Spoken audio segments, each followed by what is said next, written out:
I live alone in a small rental house on the edge of a town which had about 4,000 people. The house is on a road with several other houses, spaced out with some distance between them the way rural properties are, with a decent amount of tree line behind my property separating my house from the next road over.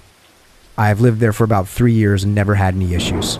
The kind of place where you genuinely do not think much about safety because nothing ever happens. I work as a nurse in night shifts at a small regional hospital in rural Tennessee, which means my schedule runs opposite to most people I know, and even on my off nights I tend to stay up late just because my body clock does not adjust easily even on my weekly offs. This happened on one of those off nights in July, during a heat wave that had been sitting over our county for almost a week. That Wednesday night the heat had broken into a storm around 9, the kind of sudden, violent summer storm that Tennessee gets when humidity finally has somewhere to go. I was on my couch with the television on, enjoying it honestly, because after a week of heat, a storm feels like relief, even when it is loud. The rain was heavy enough that I could hear it on the roof over the television, and the lightning was frequent enough that my living room kept getting these flashes of white light through the curtains. Around 9:40, my phone rang. I did not recognize the number, but the area code was local, so I answered it thinking it might be the hospital calling about a shift change, which happened sometimes even on my off nights. I said hello. Nobody responded. I said hello again. Still nothing, but I could hear that the line was open. There was sound on the other end, and after a few seconds I realized what I was hearing was rain. Heavy rain, the same storm I was sitting in the middle of. I figured it was a butt dial or some kind of error and hung up. About 20 minutes later the power went out. It was not a flicker. The lights, the television, the window unit, air conditioner that had been running constantly for a week, all of it went dead at once and stayed dead. The storm was loud enough outside that the sudden absence of all the ambient sound from my appliances made the room feel different, smaller somehow, with just the storm filling the space that the television and the air conditioner had been filling. I sat for a moment in the dark, and then got up and found the flashlight I keep in the kitchen drawer. I went to my front window and looked down the road. Every house I could see was dark. No porch lights, no window glow, nothing. A county-wide outage from the storm, which made sense given how violent it had gotten, and which meant it could be a while before anything came back on. I checked my phone for any outage information from the power company and got nothing. No signal strong enough to load anything, just enough for calls apparently. I went back to the couch with my flashlight and sat there for a while listening to the storm, which was genuinely impressive. The kind of storm where the thunder does not really stop, it just changes character between distant rolling and immediate cracking. I want to say I sat there for maybe 15 minutes doing basically nothing, just experiencing the storm in the dark, when I heard something from the back of the house. My back door has a deadbolt, and below the deadbolt a regular doorknob lock, and I heard the doorknob turn. Not the deadbolt. The deadbolt did not move, but the doorknob below it turned, and I heard it stop against the deadbolt's resistance. I was sitting maybe 15 feet from that door in my dark living room, and I heard the specific mechanical sound of a doorknob being turned from the outside. I did not move. I sat there with my flashlight off, which I had turned off without really deciding to, just an instinct, and I listened. The doorknob did not turn again. I sat there for what felt like a long time, probably closer to a minute, and then I heard footsteps on my back porch, moving away from the door, off the porch steps, and onto the grass, and then nothing, swallowed by the storm. I called 911. I want to be honest that I sat with the phone in my hand for probably 30 seconds before I dialed, going through the same mental process anyone does in that situation. What do I actually say? Someone tried my back doorknob. Is that enough? And then I thought about the phone call earlier, the open line with rain on it, and I decided it was enough, and I called. The dispatcher took my information and told me an officer was on the way, but that response times were running long because of storm-related calls across the county, possibly 20 minutes or more. I stayed on the line with her. She asked me to stay away from windows and doors and to go to an interior room if I could, which in my house meant the bathroom, which has no windows. I went there with my phone and my flashlight, sat on the floor with my back against the tub, and stayed on the line. About 5 minutes into that wait, my phone rang again. The same number from earlier. I was already on the line with the dispatcher, and I told her about it, and she said not to answer it and to stay focused on staying safe until the officer arrived. The call rang through to voicemail. A minute later it rang again, and then a third time. Between the second and third call, I heard something against the bathroom door. Not knocking, a weight against it, like someone leaning on it from the hallway side. A slow pressure that made the door flex slightly in its frame. I was sitting against the tub maybe 3 feet from that door, and I felt my whole body go still in a way I had never experienced before. A kind of stillness that was not a decision. My body just stopped on its own. The dispatcher was still talking to me, asking if I was okay, and I do not think I answered her for several seconds because I could not make my voice work. The pressure on the door released. I heard it. The specific sound of a door returning to its resting position in its frame after something has stopped leaning on it, and then footsteps, moving away down the hallway, toward the back of the house, toward the back door. The officer arrived about 4 minutes after that, which the dispatcher confirmed by telling me she could see the unit's location updating and that he was turning onto my road. I heard a vehicle outside, headlights sweeping across the bathroom door through the gap at the bottom, and then a knock at my front door and a voice identifying himself as a sheriff's deputy. I came out of the bathroom and let him in. He did a sweep of the house with his flashlight while I stood by the front door with the dispatcher still technically on the line until he told me I could disconnect. He checked the back door, the doorknob lock, the deadbolt, and told me both were intact and the deadbolt had not been compromised. He went out onto the back porch and checked the yard with his flashlight and came back about 10 minutes later and told me he had found something I needed to see. There were footprints in the wet grass behind my house, leading from the tree line at the back of my property to my back porch, and then leading away from my back porch toward the side of the house, around to where my bathroom window is, which does not open.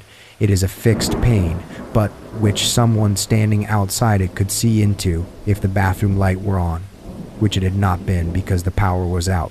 From there, the prints led back toward the tree line.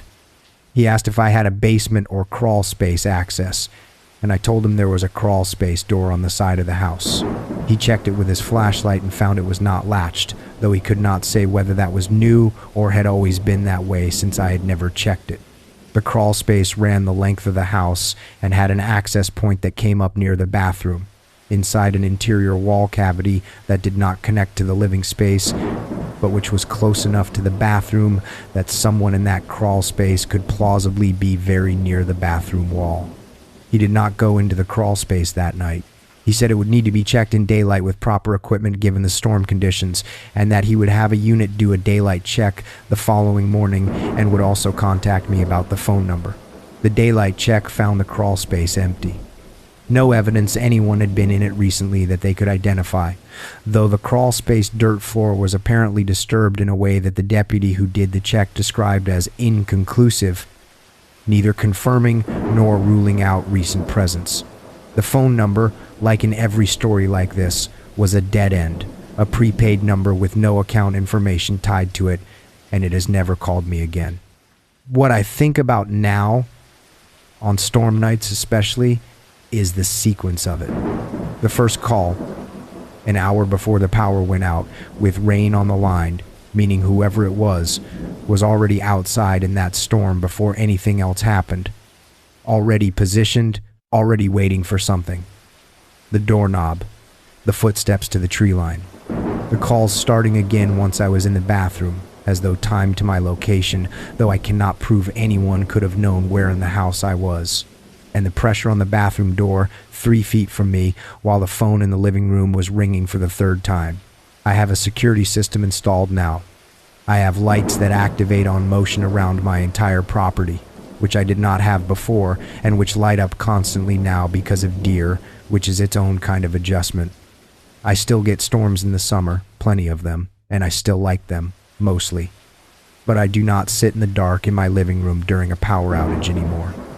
I have a battery lantern by the couch and another by my bed, And the first thing I do when the power goes out now, before anything else, is turn on every light I have a battery for. Every single one. Because the dark that night had something in it with me, and I am not interested in finding out if it ever came back. I was 34 and living alone in the lower unit of a 2-story duplex in a mid-sized city in Columbus, Ohio. My upstairs neighbor was a graduate student named Priya, who I got along with well enough that we had exchanged numbers and occasionally checked on each other's packages. My neighborhood was not fancy, but it was not rough either, the kind of mixed urban residential area where you know your neighbors by face and not much beyond that. I had lived there for about 2.5 years without any incident worth remembering. This happened on a Thursday night in November when Priya had told me 2 days before that she was going to her parents' house in Michigan for a long weekend, which was relevant later. I mentioned it because I thought about it later. The fact that anyone watching the building would have seen her leave with a bag Thursday morning and would have known or reasonably guessed that the upper unit was empty for the weekend, which meant that the lower unit, which was mine, was the only occupied space in the building. I had been home since around 7 that evening after a long week at work, and I was in the mode of doing absolutely nothing intentional. I made dinner, ate it on the couch watching something I do not even remember, and was probably going to be asleep by 10 because I was that kind of tired. My phone was charging on the kitchen counter. The heat was running because November in Columbus is cold enough to need it. Everything was ordinary in every way that things can be ordinary. At around 9:15, I noticed something, and I want to describe it precisely because the precision matters. I noticed that the sound of the heat had stopped. Not in the way it stops at the end of a cycle, where it winds down and the house settles back into the baseline sounds. It stopped at the same moment that the television stopped and the kitchen light that I had left on stopped and everything stopped simultaneously. The power was out. I sat in the sudden dark for a moment doing what you do in those first few seconds, waiting to see if it would come back on by itself the way power sometimes does after a brief interruption. It did not come back on. I sat in the dark in my living room with a television, a black rectangle in front of me, and the only sound the muffled street noise coming through the front window, and I thought about what to do.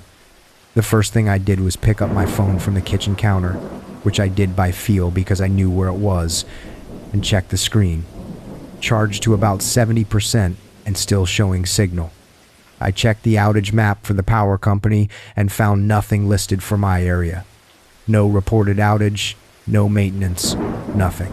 Which was unusual but not impossible. Outages took time to get reported and mapped, and I had seen the map lag before. I went to my front window and looked out at the street. The street light directly in front of my building was on. The house across the street had its lights on. The apartment building 2 doors down had its exterior lights on. My building was the only dark structure on my block. I stood at that window for a moment processing that information. A localized outage affecting only my building was not something I had encountered before. It was possible a blown transformer or a fuse issue specific to the building's connection, but it had a different feeling from a street-level outage. A street-level outage makes you feel like part of something larger. A building-level outage makes you feel specifically selected. I told myself I was being dramatic and went to find my breaker box, which was in the utility closet in my hallway beside the bathroom. I opened the closet with my phone, flashlight, and found the breaker box panel. The panel was closed, which was how I always left it. I opened it and looked at the switches. Every single breaker in the panel was in the correct position. Nothing had tripped. Everything was exactly as it should have been. This was the moment when the feeling I had been managing became harder to manage.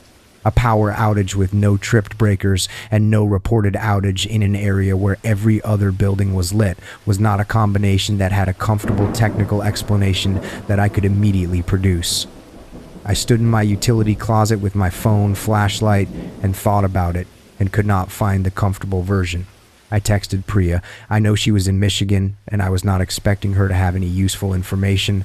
I just wanted to tell someone what was happening in a casual way that would not feel like panicking. She replied within a minute saying that was weird and asking if I wanted her to call the building's maintenance line. I said yes, and she said she would. While I was waiting to hear back from her, I did something that I have thought about since as either the right decision or the wrong one, depending on how I frame it. I decided to walk the interior of the apartment to make sure everything was as I had left it. Not because I had any specific reason to think it was not, just because the combination of circumstances had put me in a state of attention that I was not used to operating in, and the attention needed something to do. I checked the front door. Locked, dead-bolted, chain on. I checked the living room, the kitchen, the bathroom, all as I had left them. Then I went to my bedroom and I checked the closet, looked under the bed the way I had not looked under a bed in 20 years and found nothing, and was embarrassed about it, and felt the embarrassment fade when I went to my bedroom window and looked at it. My bedroom window faced the narrow alley that ran between my building and the next one over. It was a standard double-hung window and I kept it locked, the latch engaged. The latch was engaged, but on the exterior sill, visible in the ambient light from the building next door, there was something on the sill that I did not recognize. A small rectangular object, flat, about the size of a phone. It took me a few seconds to understand what I was looking at. It was a piece of electrical tape, folded flat, stuck to the exterior sill. I do not know why that was there. I do not know what purpose a piece of electrical tape on the exterior sill of a locked ground floor window serves. I have thought about it many times since, and I have arrived at the same place each time, which is that it was a marker. Something placed to identify a specific window. Whether it was placed by whoever was responsible for my power being out, or whether it was unrelated, I cannot say with certainty. What I can say is that when I saw it, my body made a decision before my mind did, and I walked out of my bedroom and through my apartment and out my front door without stopping to put on shoes. I stood on my front stoop in my socks on a cold November night, and I called 911 because I did not know what else to do, and because the combination of things I had just experienced had crossed whatever threshold my body used for making that decision. I told the dispatcher about the power outage, the breakers, the street being lit, and the tape on the sill. She stayed on the line with me and told me not to go back inside and that officers were on the way. 2 officers arrived about 6 minutes later, and I met them on the sidewalk and walked them through what I had found. They went into my apartment with their flashlights while I waited outside. They were in there for about 12 minutes, which felt longer than 12 minutes. When they came out, one of them told me that my back window, the one in the kitchen that I had not checked, was unlocked. Not open. Unlocked. The latch was in the open position. I told him I did not know when I had last opened that window and could not say with certainty that I had left it locked, which was true. He said the window showed no signs of forced entry, so it was possible it had simply not been latched, or it was possible someone with access to the exterior had reached it from outside and manipulated the latch, which on older windows was sometimes possible through the gap between the upper and lower sash. They checked the exterior of the building and found 2 things. The first was that the building's external electrical meter, which was on the side of the building facing the alley, had been manually interfered with, the main disconnect handle pulled, which would cut power to the entire building selectively without tripping any interior breakers. The second thing was that they found a footprint in the soft ground beside the building in the alley, under my bedroom window, in the specific soft soil of a garden bed that the previous tenant had planted and that I had neglected but not removed. A single footprint in the soft soil directly below the sill where I had seen the tape. The officers secured the building, and one of them offered to wait with me outside until the building's power was restored, which required a maintenance call to reset the external disconnect, and which took about 40 minutes. During those 40 minutes, I sat in my car parked on the street and I thought about the sequence of events. Someone had been in the alley beside my building. Someone had placed a marker on my windowsill. Someone had then pulled the external disconnect, killing my power specifically and only mine. And the kitchen window that faced away from the alley and toward the back of the property had been found unlocked. The officers took a report. The tape was collected. The footprint was photographed. Nobody was identified. The building's property management was contacted, and the external disconnect was given a lock added to it the following week. A simple padlock that should have been there to begin with, and that the building manager seemed surprised had never been installed. I stayed with a friend that night rather than go back into the apartment. I went back the following day in full daylight with the friend present and checked every window and every lock and found nothing further out of place. I lived there for another 4 months before my lease ended and I moved, which I had already been planning to do and which the events of that Thursday night did not cause but did nothing to discourage. The thing I keep returning to, the thing that makes this specific incident stay with me in the way it does, is the planning of it. Cutting the external disconnect is not something someone does accidentally or impulsively. It requires knowing where the disconnect is, knowing how it works, and making a choice to use it. The tape on the sill requires having been at that window before. Someone had looked at my building and made specific decisions about it before the night my power went out. That is not a confrontation of opportunity. That is preparation. And what they were preparing for, whether my unlocked kitchen window was the intended entry point or whether I had actually left it unlocked myself, is the question I have never been able to answer and have mostly stopped trying to.